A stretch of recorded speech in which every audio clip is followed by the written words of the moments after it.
So I think that's it's a great question, and based on the plan, it depends, right? And this is why we find managed care to be a far better delivery system. Is that depending on the geographic area in the state of California and the providers that are there and the market dynamics, each plan is required through either the Knox-Keene standards or our contract to keep. Both to retain and to keep those providers. I know you're saying to cut that short. Do you think they're overpaying, or do you think they're paying appropriate rates? I think they are. Since they have to meet this actually sound principle, and I assume that we're negotiate with the plans.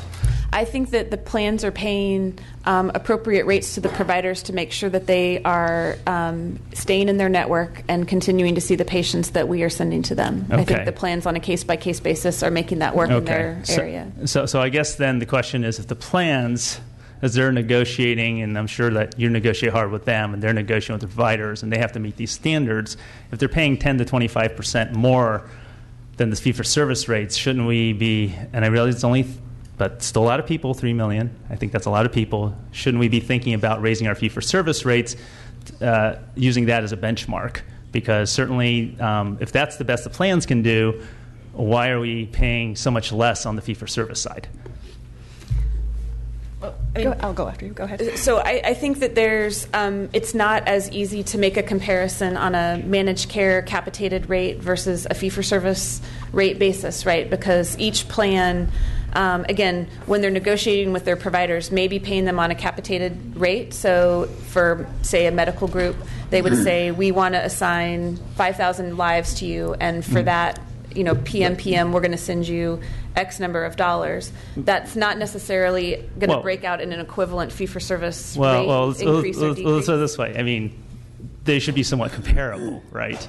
I mean, that's when you look at. I mean, I don't think our fee-for-service areas. In fact, most of them now we've moved more toward managed care in our rural communities.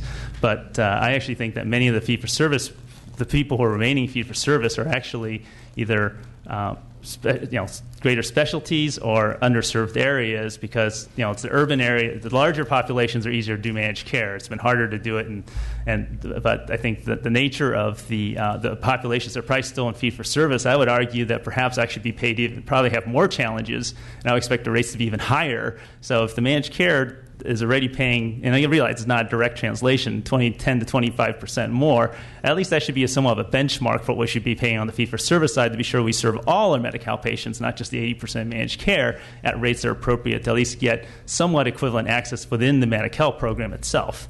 So just a couple of things to add on, and the 10 to 25% was really specific, as I mentioned, to primary care physician services, not broadly. When you actually look across managed care services and fee-for-service services, there are many services where managed care plans pay less than Medi-Cal fee-for-service. Pharmacy services are very different with a pharmacy benefit manager. Things like DME and other things, they do negotiate different rates.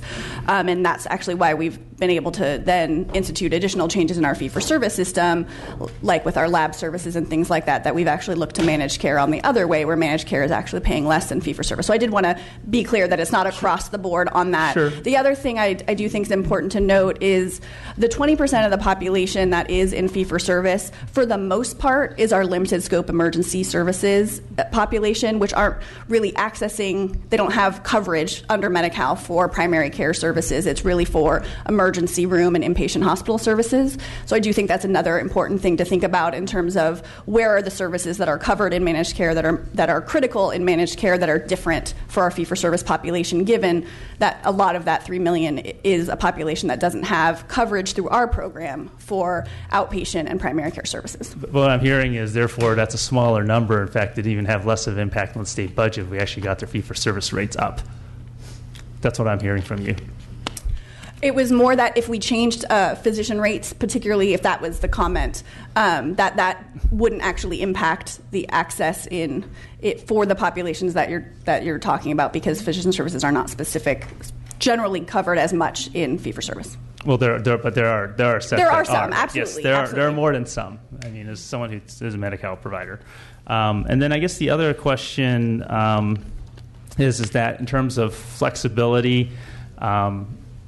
I know we had a situation here in Sacramento around dental access, particularly actually access to OR for sedation, and in fact, we were left with one primary hospital. There were some that were part of other networks that did just for their own networks here in Sacramento. And we were initially told that and this is a hospital that basically served not just Sacramento, but a lot of Northern California. In fact, about 7 developmental centers, if I remember correctly, depended on this hospital to be sure the folks there got dental access because they need sedation. When we approached the department to talk about that, we were initially told that there was, and you made reference to this, Director, that there's some flexibility in the law to adjust for it. But then we were later told by the department, no, it's a take it or leave it. And so what I want to know is that can the department, when we identify specific cases of access problems, and if rates turn out to be one of the problems, make an adjustment to the rate in order to ensure that we protect access. We just heard about a doctor's hospital. There's other situations like this. When that happens, is the department committed to assure access to the MediCal patients and make appropriate rate adjustments if necessary so that we can protect vital services? And Mary can kick me if I'm incorrect in this, but the flexibility that the department has in terms of the AB 97 reductions is specific to changing the actual rate reduction itself. Mm-hmm. So it's not that we have unilateral authority to increase rates, but we do have the ability, based on data and analysis, that if we believe that the AB 97 reductions are creating an access problem, then we can remove that reduction. We can't necessarily move the needle higher. We can only just remove the reduction in and of itself. And then, as Mary said, if we were to provide a rate increase, that would be something that would have to be done, obviously, in partnership with the legislature to change the law, and then we would have to file the requisite state plan amendments with the feds to increase the rate. So it's not that we can move the needle up, we can only change the 97 reduction in and of itself. Okay. Well, I certainly hope we can, because when we're at the point where we're losing vital services, it's, again, I think it's been mentioned in the introduction, it's not so much just about the rates, it's really about the access. I don't want MediCal to have to pay any more than it has to, but if there's an access problem. And then finally, you mentioned that... Dr. Penn, if this could be your last question, this will be for now, I'm happy to come back to you later, but there's a few others who want to get in. This is my last question. Thank you. So there was mention about the standards. There's been some... reports about inaccurate information about provider networks and so forth that MediCal has. But you also mentioned that if plans don't meet the standards, that penalties are imposed and so forth. Can you perhaps cite some example? When's the last time a plan was penalized for having inadequate access or not meeting the standards? How often has this happened in the last 5 years? I don't have that off the top of my head. We can certainly look into that. Again, most of that is administered through our Department of Managed Healthcare in terms of they really do the network adequacy monitoring for the most part for us. What I can tell you is what I know we have done. There have been several plans where we have instituted corrective action plans, and that's really the first step in if there's a deficiency in anything, whether it's access or quality. So you don't have any idea of the scale? I don't, but we can certainly follow up and provide that information. 1, 10, 100? I don't. Okay, no idea. Okay, thank you. Thank you, Mr. Chair. Thank you, Dr. Pan. We're going to go to Mr. Thurman, then Mr. Rodriguez, and then Mr. Wood, Ms. Nguyen, and Mr. Chavez. Wow. So, I saw you last, Mr. Chavez. I apologize. He's keeping track. Well done. Thank you, Mr. Chair. Thank you, Ms. Kent and Ms. Cantwell. This is a good continuation of the conversation we started in the subcommittee. And I'd like to... The conversation really impacted me. I've been thinking about this a lot, and I think I'm moving away from the question of how much will it cost to increase rates.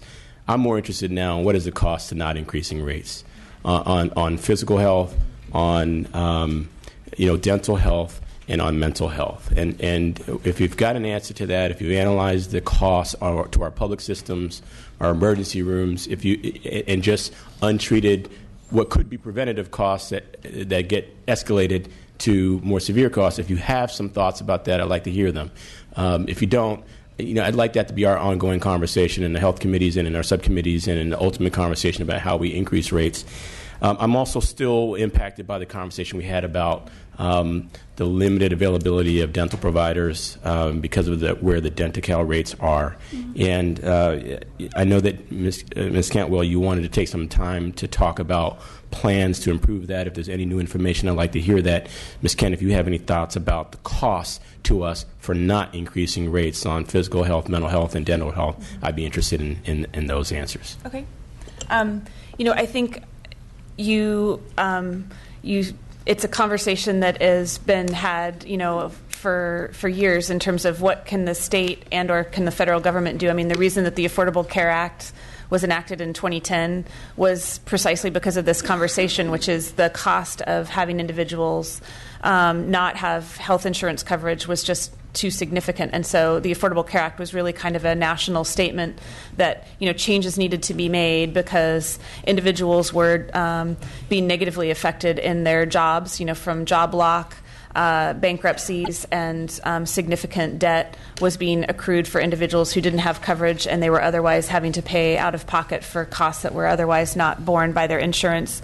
Individuals who were medically uninsurable were unable to receive care. And I think that you put your finger on the discussion that we're having right now in terms of our waiver conversation, which is it's not enough for us to say that you have a MediCal card and therefore all the problems are solved. And so we cannot simply check the box and say we have 12 million individuals enrolled in MediCal and our jobs are done and now we're just going to put this on a glide path. I think what we are starting to discuss, both with all of our stakeholders within the state as well as with our federal partners, is how do we move forward in terms of integrating the care and making it meaningful, and how are we also encapsulating the triple aim in the purchasing and the care delivery that we actually do. So, are we giving the right care to the people at the right time, and are we paying, a fair amount that actually shows a value? And so I think that we all have seen what happens to individuals who have serious mental illness who otherwise die probably 20 years earlier than their counterparts without serious mental illness. And so a lot of our waiver conversations with the federal government are going to be around how do we integrate that care, because the cost, as you note, is significant. I don't have an idea of, I think there's studies and academic attempts to try to frame how much we think that costs. But I think that from both a human cost as well as what the costs are in our jails, in our emergency rooms, and other kinds of social services, we have acknowledged, in the stakeholder groups that we've convened, that these individuals show up in a lot of different programs and a lot of different systems. And to the extent that we can integrate and coordinate that, we believe, and this is what we are about ready to start negotiating with the feds, is that we believe that there are costs that can be avoided and or savings that can be found by doing a better job of providing that care across the spectrum. And so I don't know if that's an adequate answer, but that's kind of the start of the conversation that we're having. You said it more eloquently than I can, but I think at some point I just want to get it down to a number, because I think we can make a strong argument that the cost for not taking this action significantly outweighs the cost for taking this action. And through the chair, I'd like that to be an ongoing theme for us as we explore how we increase MediCal rates. Great. Thank you.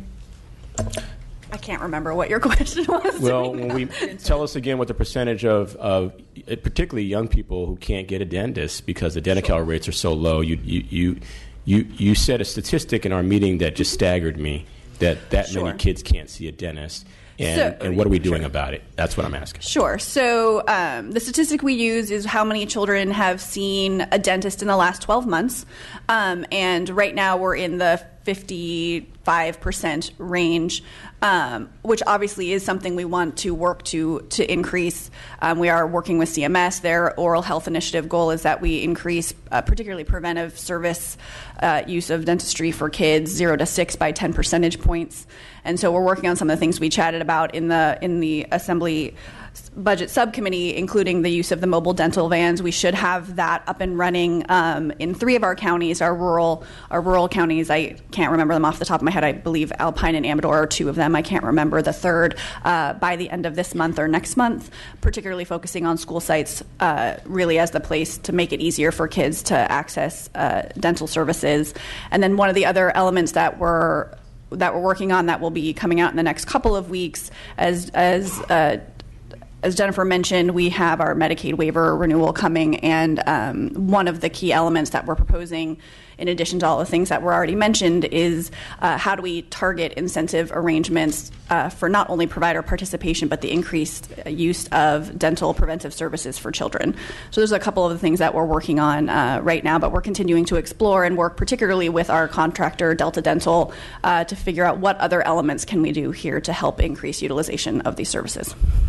We'll be looking for regular updates. I know that the chair is interested, and Ms. Waldron, who talked about her constituents who have to travel upwards of an hour, is also interested. So we'll be looking for regular updates on how we get those numbers up.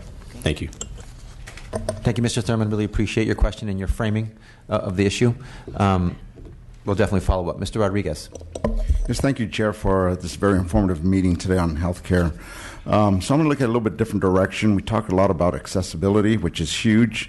I can tell you from my personal experience working in the emergency medical services area for over 30 years, it's a big problem still, because a lot of these folks may not have that accessibility or know where to go, or they're being told by a provider, well, you know what, you can't come in until tomorrow or the following week.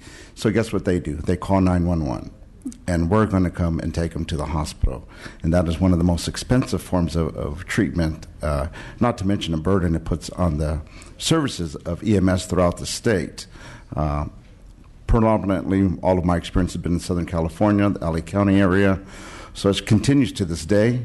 I just worked a shift here in December where some of the calls that we got were because of they couldn't get to a doctor. Or the other case, they say that I did call the doctor, and they said, well, if you don't feel good, call 911. In reality, it was something minor that could have just been taken care of in a regular doctor's room visit or urgent care. So how can we address those issues in the emergency setting?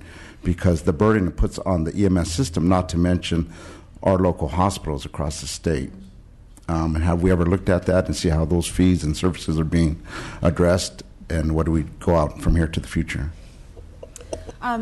So that is, I think that's one of the reasons why Dr. Berwick at CMS had the goals of the triple aim, right, which is the right care, the right setting at the right time, and for the right cost. And I think that we have all had examples and issues in the program where we have what we call frequent flyers or high utilizers. And you're absolutely right, is that, I know that there have been some pilot programs down in San Diego and other places where they looked within their 911 system and tried to find the top individuals who called 911, and they found individuals that were calling 30, 40 times a month.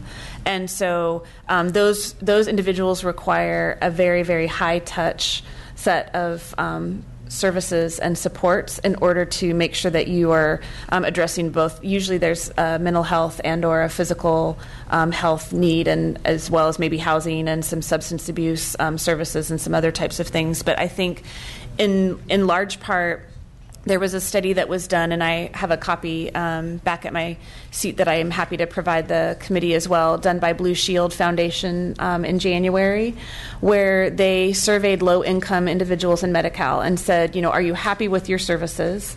And generally the results were really positive, that they were saying their healthcare services were either excellent to very good. And there was a significant number of individuals that reported having a medical home, meaning they had a provider that they considered to be their primary care provider or someone that they had seen repeatedly over the previous year.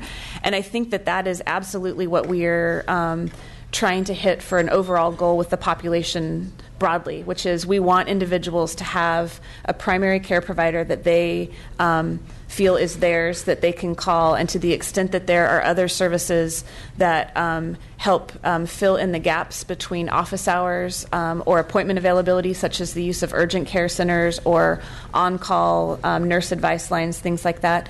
These are things that I think are critical in helping address the problem that you discuss, which is if individuals aren't feeling well and a doctor tells you to call 911, by and large, you're going to take their advice. And I think that that's something that we want to avoid unless it really is a legitimate life-threatening circumstance. And so I think the clinics that we partner with at the state, both community clinics as well as FQHCs, those serve as the backbone for a lot of primary care delivery with our managed care plans as well as in our fee-for-service setting. Those are usually typically facilities that have a variety of different providers within them, and that individuals are far more comfortable sometimes, depending on ethnic and cultural backgrounds, that those clinics really try to serve the communities that they're located in. And so I think that's also one of the kind of important points that we have to kind of draw a distinction around for individuals that you talk about. They recognize some of those needs and they help fill those gaps because we try to avoid 911 calls as much as possible. Okay, thank you very much for your information, and just wanted to elaborate more on that frequent flyer just for the members of the committee that it is a big issue. You can probably visit any of your local fire station, and they can probably tell you that we have certain individuals that we run on weekly, if not daily. So how we can just better address those issues, which you have some programs in place, and how we can continue it. Thank you very much. Thank you, Mr. Rodriguez. Mr. Wood. Sorry about that. Thank you. According to a recent state audit, more than half the children enrolled in the MediCal program did not receive care in 2013, and a big reason cited for that is low provider participation. So my question is, how are you assessing the adequacy of the network? I was a provider for many, many years.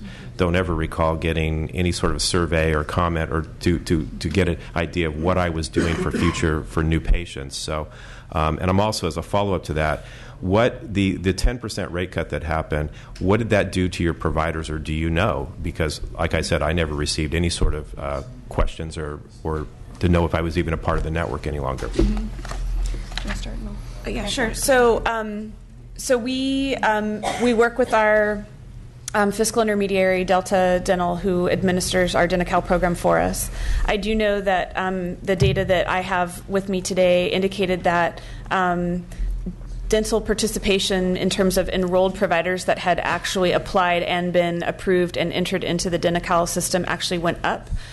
Starting in 2009 and year over year. So I think that starting in 2009, which is the data that I have, we stood at about 13,500 in terms of providers, and upwards today we have about 15,000 or more providers enrolled in DentaCal. And so we also monitor utilization. And so there's a reason why fee-for-service is a little bit of a less sophisticated system, is it doesn't tell us much more than, who do we have enrolled, right, in the program, how many claims did they submit, and how much money did we pay out. But from what we can tell from that system is that utilization, while we still don't feel that it's an ideal number, we want to have more children receiving, preventive and annual checkups. Utilization also increased. And so, but we don't have a lot more science or understanding behind those numbers, as we can just say that we enrolled more providers and that utilization did go up even in the years in which there was a rate reduction. So your numbers are only as accurate as 2009, which is pre-cut. Right. I'm saying the numbers that I have that we started tracking and monitoring for purposes of this go back to 2009. There's and then we have, I think as of today, there's about 15,000 enrolled providers in DentaCal. So starting in 2009, which is when they just drew the data for me back before the cut to kind of say what happened pre-cut and post-cut, we actually increased over that time period. I guess my point is, I would still be, I'm probably still listed as a MediCal provider, even though I'm no longer practicing. So my question is, how do you actually establish the adequacy of the network? Because I don't believe that that's accurate. I know of a lot of people in my county, and we know, as a matter of fact, in Del Norte County, as I mentioned earlier, you have an entire county that will not accept new MediCal patients. So my question is, I don't believe that we really have a handle on the adequacy of the network. And I think that the 10% rate cut decimated the network, and you've got a lot of people on the books that, quite frankly, aren't providing services anymore, or may see an occasional patient.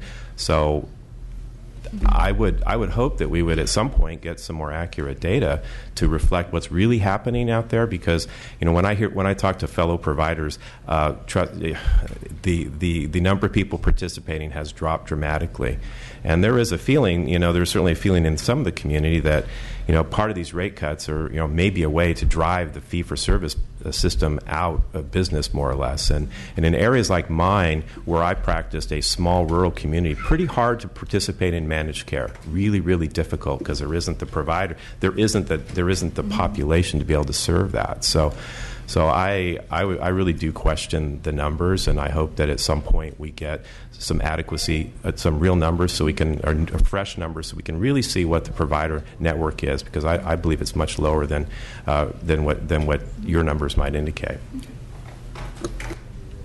Thank you, Mr. Wood. Ms. Waldron. Thank you, Mr. Chair. I appreciate you coming out to answer. This is a big issue. There's a lot of moving parts. It's really difficult to kind of grapple with it. And I have a question. I'm going to see if I can put this into the best structure. You had said regarding rate settings in managed care that you look back, you look at the history, experience, looking back, the historical data, what was successful, how did it work? And I'm wondering, as you go forward, when you're setting these rates and you're looking back, the plans obviously are presenting this data to you.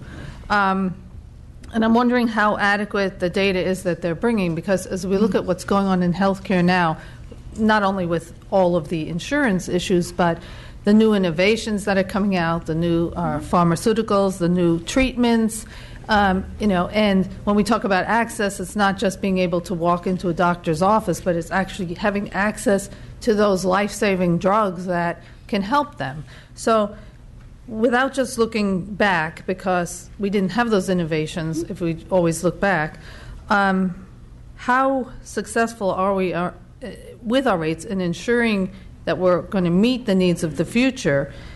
And part of the issue is, and I know because my office actually tried to get information and we were unable to get all the information we wanted from the department.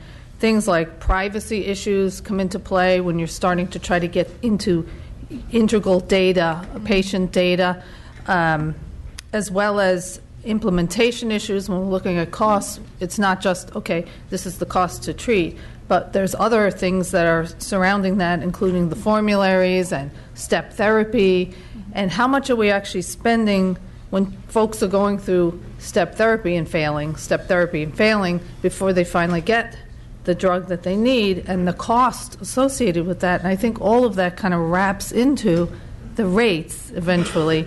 How deep are you able to get into that, and how can you access that type of data? Sure. So we get a lot of data from our health plans. I mean, I think one of the, absolutely when we are responding to requests from whether it's the legislative offices or other stakeholders, it's much more challenging for us to provide the level of detail for the reasons that you cited. But we as the healthcare department and our health plans are all what are called HIPAA-covered entities, so we can exchange data with each other at a much deeper level than we can share publicly, because we have all the associated requirements around protection of that data and it not becoming a public, publicly released information. And so the plans submit a lot of data to us. They submit encounter data, which is on a monthly basis, that actually tells us what are the services that are being provided, the cost of those services, what are the diagnosis codes. It's down to that level, essentially a claim level detail that we receive from our health plans. That data informs our rate setting. In addition to, we do supplemental data requests from our health plans, and really our health plans have every incentive to provide us complete and accurate data, because it's what drives their rates. And so, definitely there's improvement that we're working on in terms of reasonableness and completeness and timeliness of that data, but we believe it's fairly robust in terms of understanding what they're doing. As with respect to the issue of new and innovative things that are coming out that might not be reflected yet in the data we're receiving from our health plans, we take that into consideration and we'll look at broadly what are the trends and costs, for example, with the high-cost drug issue that's been sort of coming up in the last year or so. That was something we looked at specifically about how do we look at how much we need to trend or increase the pharmacy information to account for the release of these drugs that are in the pipeline. That is something our actuaries do on a regular basis, and they do that with other things like innovations in technology. So it's not simply looking at the data that our health plans send us, which is generally, for a completeness issue, about 2 years old, the data we use to set rates. We also then look at the more recent encounter data and financial data, but then we trend that information based on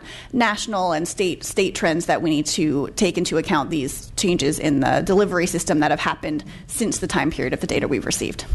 And maybe just to add to Mary's point, the rate process, the rate setting process, I actually pulled the word negotiation back because it really is more of a rate setting process. We get data from our plans. We work with our actuaries. It is in multiple categories. So it's inpatient, it's pharmacy, it's specialty, it's DME, it's all the different kinds of services that each plan is required in that service area to provide.